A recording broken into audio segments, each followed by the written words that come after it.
Welcome to the 2020 Introduction and Review of Am I Right? This presentation will briefly cover how to use this application. We will review login credentials, adding classes, adding students, adding assignments, and converting scores to grades. Let's start with how to log in to the application. Please note that even if you used Am I Right last year, you have been provided with new login credentials. You should have received an email from Jacob Wilson at Am I Right with your new login credentials. The email was sent at the end of September, so you may have to do an email search for Jacob Wilson. The URL for Am I Right is amiright.net. Once there, enter your username and the password from Jacob Wilson's email. If you have any difficulty or encounter any error message, please send me an email with a screenshot of the error message. It generally takes less than a day to resolve the issue. The first thing you want to do is go to your account. Just click the account icon on the top right of the screen. Enter the password you were given in the credentials email. Then enter and confirm your new password. You can even change your account avatar. Remember to save your changes. Now that you're in the application, you must add your classes. I recommend one class for each period you teach. It makes it much easier when you are downloading score reports. I've already added my 2020-2021 classes. If you want to add a new course, click the Add a New Course button. Horizon High School is pre-selected in the drop-down list of schools. If it is not, please select Horizon High School. Give your course a name. If you used Am I Right last year, you will not be allowed to use the name of a course you previously used. Select the grade level for the course. Click Save. My new course now appears on my class list. I have filtered this list to only show active courses. I've used Am I Right, previously known as Peg Writing, for several years. I can see all my previous classes if I select All Courses. The only thing I can do with inactive courses is view the reports for that class. Once I have entered my classes, I can begin to populate each class with students. Start by clicking on the name of the class.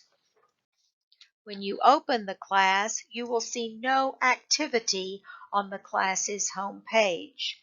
Click the Students tab on the top. To add a student to this class, click the Add button. When you click the Add button, a drop-down list of all the students at Horizon High School appears. You can type the name of the student or the student ID in the search box. I prefer using the student ID. Once you have entered the student ID number, the name will appear. Check the box next to the name. Continue to enter student ID numbers in the search box. As each student's name appears, check the box next to the student's name. The application keeps count of the students you have entered. When you have finished entering names, click Add Selected. You do not have to enter the names of an entire class in one sitting. You can always go back and add more names to the class. If you cannot find a student using the student's ID number, please email me the student's name and ID number. Do not attempt to add any student who does not appear on the list. Once you have added students to the class, your class list is alphabetized by last name. Click the class list on the top left of the screen to see a drop-down list of all your classes. Just click on the class name to go to that class. You've created your classes. You've populated the classes with students. Now it's time to create a writing assignment. Create an assignment by opening the Prompts tab at the top of the screen. You will see a list of all the prompts created for that class. A green check mark beside the prompt means it is enabled, and the students in the class can see the prompt in their practice tab. A red circle with a slash means it is disabled and students cannot see it.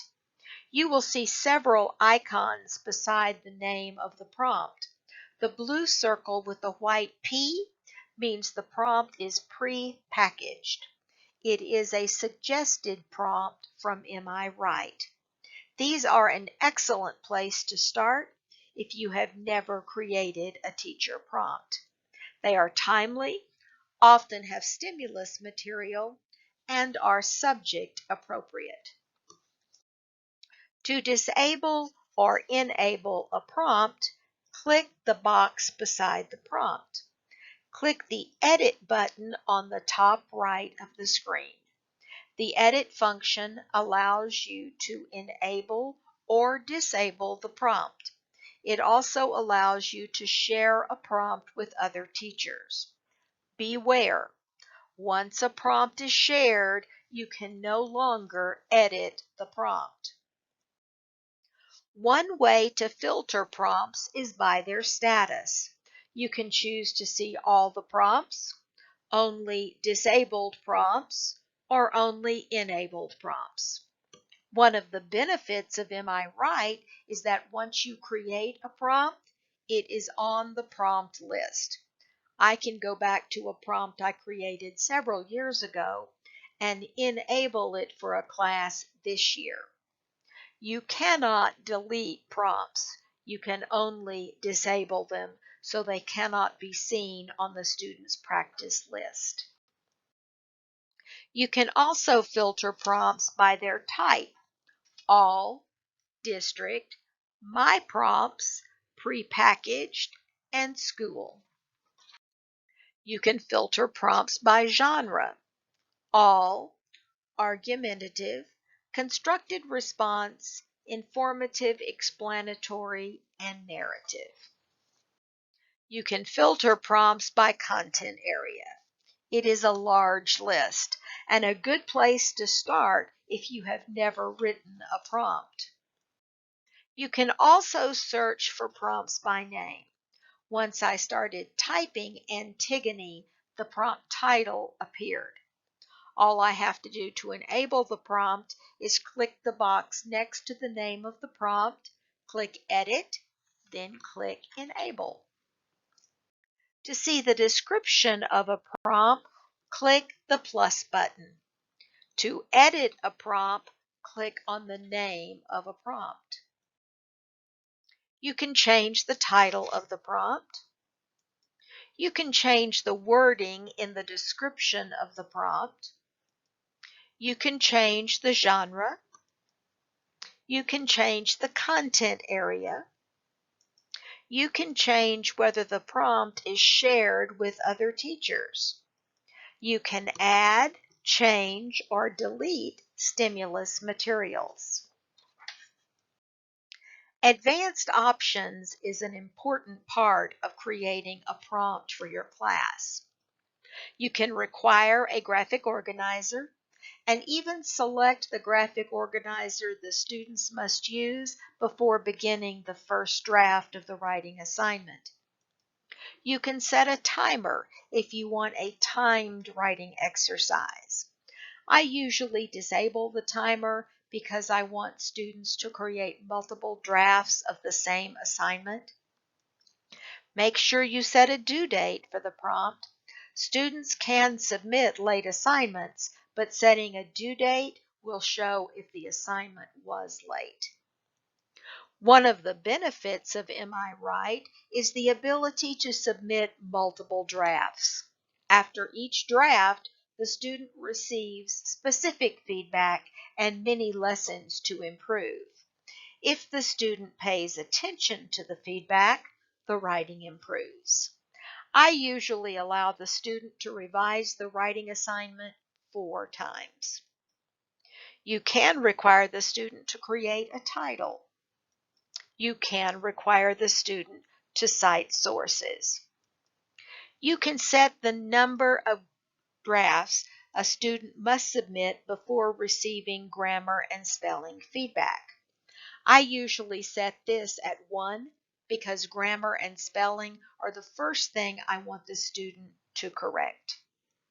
You can recommend the assignment to everyone in the class by clicking Select All, or you can choose specific students to receive the prompt. You can add a specialized vocabulary list. This would be helpful for courses with uncommon words. You can enable or disable copy and paste. Finally, you can show how many drafts a student must submit before the student can see the score.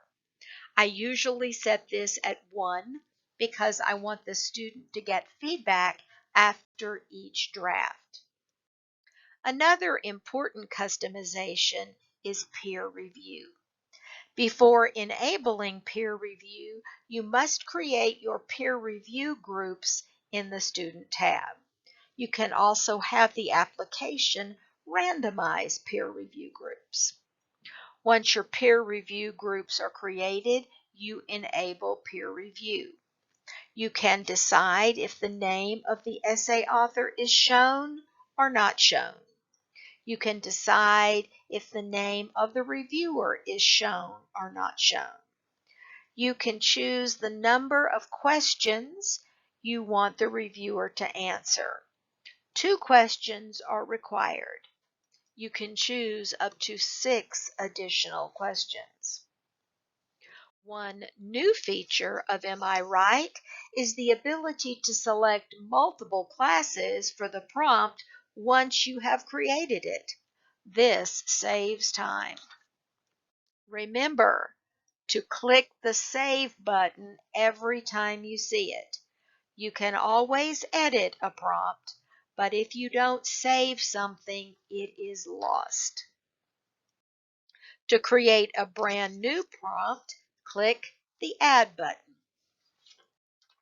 To create your own prompt, give the prompt a title, write the prompt description. For examples of good prompt descriptions, review the pre-packaged prompts in your content area for ideas.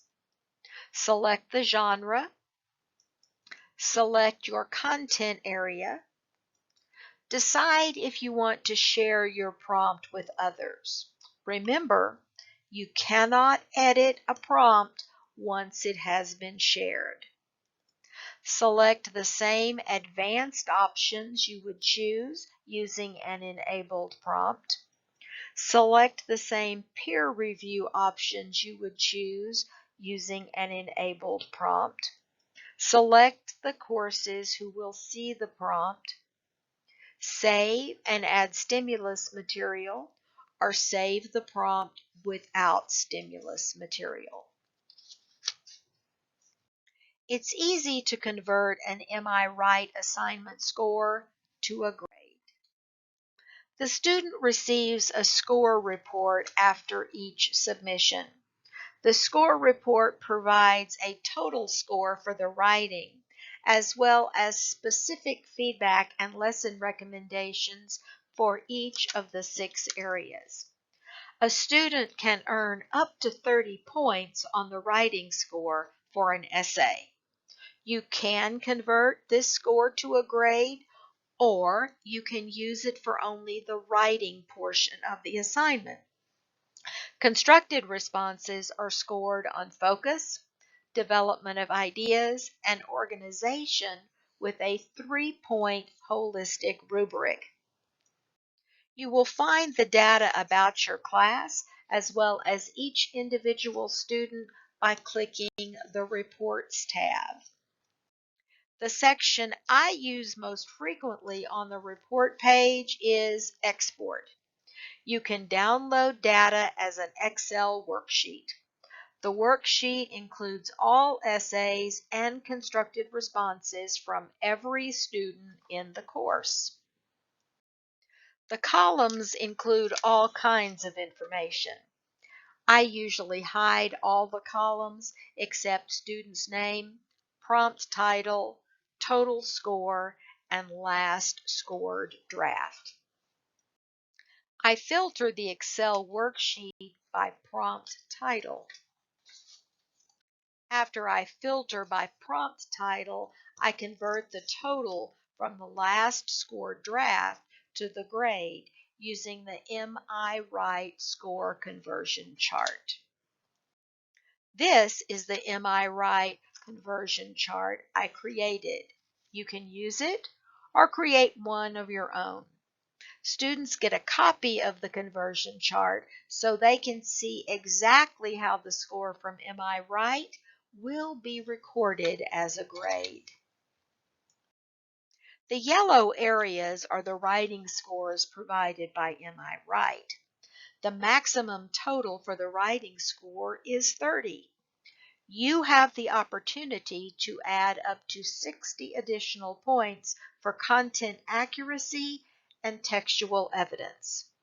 You can easily see how a student's writing score improves or doesn't improve. Esther's score improved from 22.1 to 22.4. The blue area shows whether this is the last scored essay.